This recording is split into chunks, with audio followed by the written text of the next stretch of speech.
The ideas of postmodern simulation raise intriguing questions about postmodern identity issues. If, as postmodernism holds, there is no absolute truth, no essential self, then how does postmodern simulation relate to our sense of who we are, our sense of identity? It's interesting to look in popular culture to try to understand postmodern identity issues, and also where popular culture intersects with fine art, in the art of the American artist Andy Warhol. This is a self-portrait by Andy Warhol, done in 1967.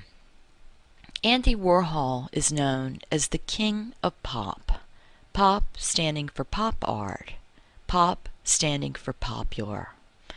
Pop art, which Andy Warhol was a leader of this American and English art movement, is an art form that is interested in representing popular culture, themes, objects, and ideas from popular culture.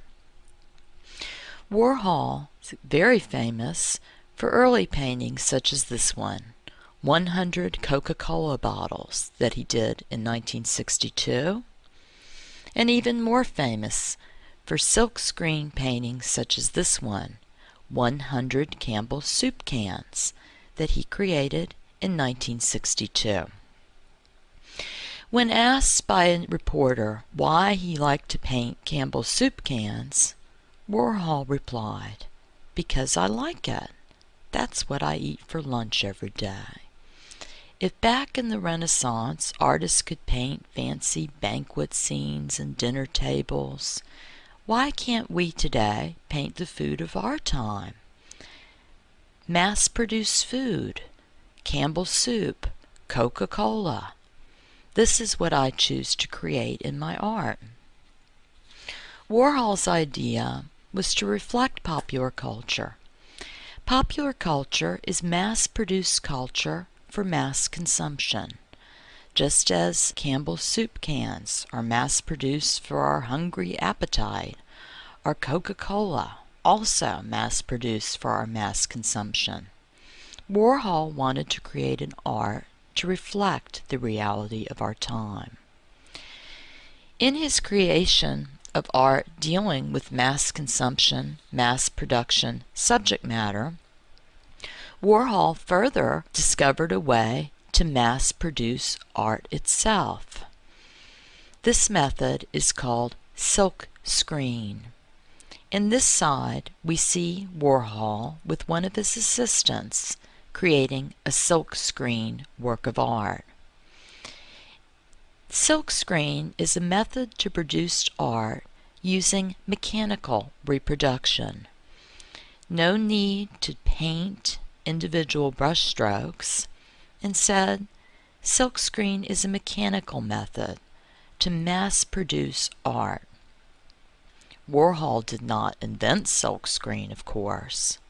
Silkscreen was widely used for commercial purposes and still is today. If you're wearing a t-shirt that has a design on it, or a hat that has a design on it, or if you have a poster in your room, that was created by silkscreen. Warhol's genius was to use silkscreen to create museum-quality art, and we see him and his assistant going through the stages of silkscreen, this mechanical method. Silkscreening allows an artist to produce 100 prints in less time than it would take most artists to do one single painting, thereby mass-producing art in a very quick and rapid way. Interestingly, Warhol's studio, where art was produced, was called the factory, where he had teams of workers that he paid minimum wage, churning out his mass-produced art in a veritable factory of art. The kinds of images Warhol produced in the factory through silkscreen went beyond the images of mass-produced food and drink for our mass consumption, Warhol was also fascinated with mass-produced news for our mass consumption. He was fond of taking images out of newspapers, topics of the day, and using silkscreen to mass-produce images inspired by the daily news. One series in the disaster series he did was Electric Chair. Here we see a slide, Electric Chair, 1964.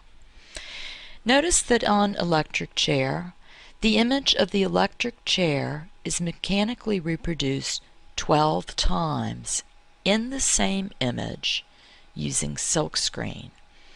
But Warhol did not stop there. He did numerous images of the same electric chair in a whole series of works done in different colors. Lavender electric chair, silver electric chair, gold electric chair, reproduced over and over, making a commentary on our hunger for news.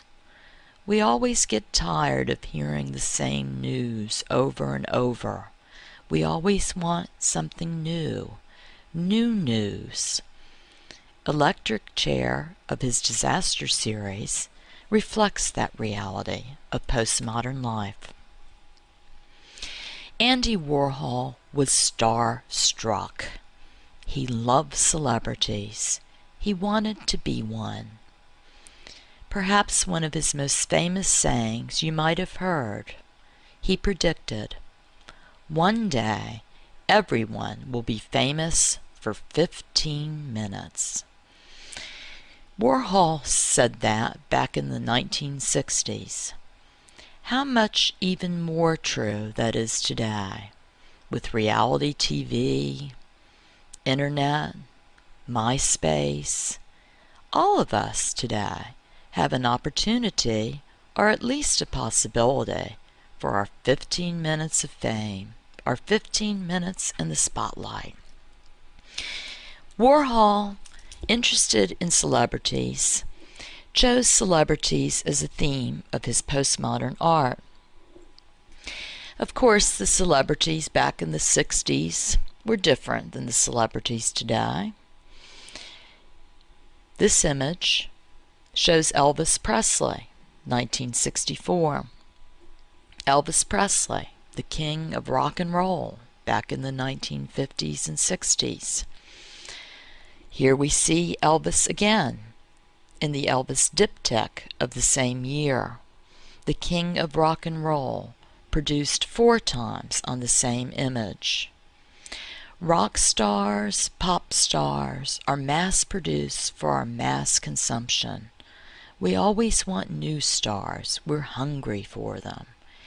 And the Hollywood star machine, or the rock and roll in Memphis, as in Elvis's case, mass produces them for our mass consumptive desire. One of the most famous actresses in the 1960s was Marilyn Monroe, great Hollywood actress. The year she died, under mysterious circumstances, Warhol chose to do art to tribute her, as in Gold Marilyn, silkscreen, 1962, or in the famous Marilyn diptych, also 1962. In Marilyn diptych, Marilyn Monroe is repeated many times on the same image, just as the Hollywood stars of that era were mass-produced for the mass consumptive desires of the public. How does that relate to personal identity? I often think of Marilyn Monroe as we see her in this photograph. Marilyn Monroe was born Norma Jean Baker, a rather plain girl, attractive enough but plain. But when she got involved in the Hollywood star machine, her image was manufactured to suit the desires of the American public, as Norma Jean, attractive but plain girl with brown hair, she was transformed into the blonde bombshell, Marilyn Monroe, and her name was changed too. Her image was created to suit the desires of the public. This is the star, the type of star that they hungered for.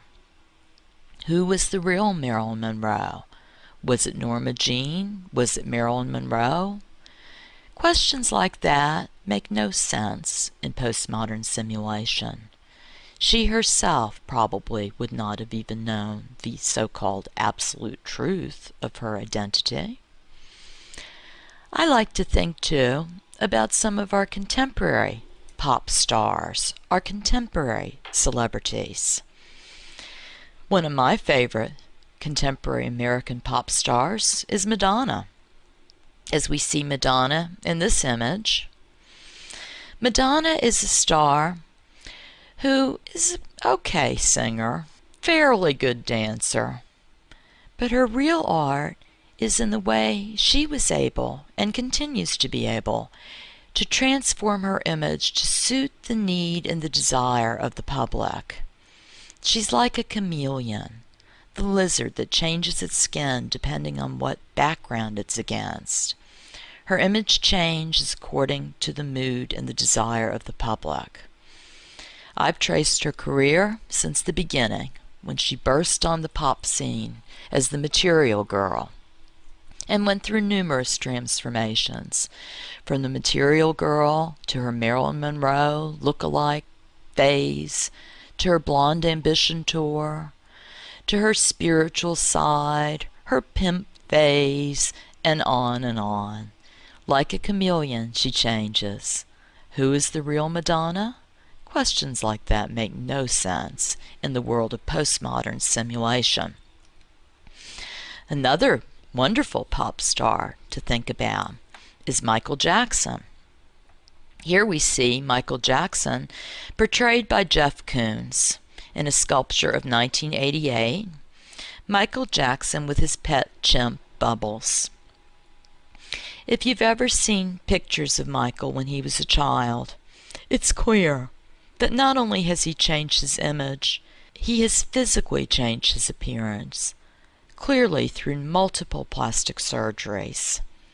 Even though he denies having multiple plastic surgeries, it's pretty obvious that his nose and the rest of his face has been dramatically transformed throughout the years. And he has increasingly become whiter and whiter. He claims due to a skin disease, although some think it might be because of chemical treatment. He is a pop star who has physically transformed his appearance using radical measures. As my final example of postmodern identity issues simulation, I'd like to now talk about the rap artist Eminem. Eminem's real name is Marshall Mathers. Marshall Mathers transformed himself and renamed himself when he burst onto the pop scene with the new name Eminem, the initials of his real name. But my favorite moment of postmodern simulation in Eminem's career is when he recorded and promoted his debut album, the Slim Shady album. I watched the MTV Music Awards on television the year that Eminem's Slim Shady album walked away with so many awards that year. My favorite postmodern simulation identity moment is when Eminem approached the stage to perform the Slim Shady song. He approached the stage from the audience, wearing the Slim Shady hairdo and outfit, and singing the Slim Shady song. As he approached the stage, slowly he was joined by more and more, hundreds of Slim Shady lookalikes that joined him from the audience. Hundreds of them, all wearing the Slim Shady hairdo, Slim Shady outfit, approaching the stage with Eminem as Slim Shady. and all singing together in unison, "Will the real Slim Shady please stand up?" In postmodern simulation, that question is absurd. One of the great moments of postmodern simulation in American pop culture.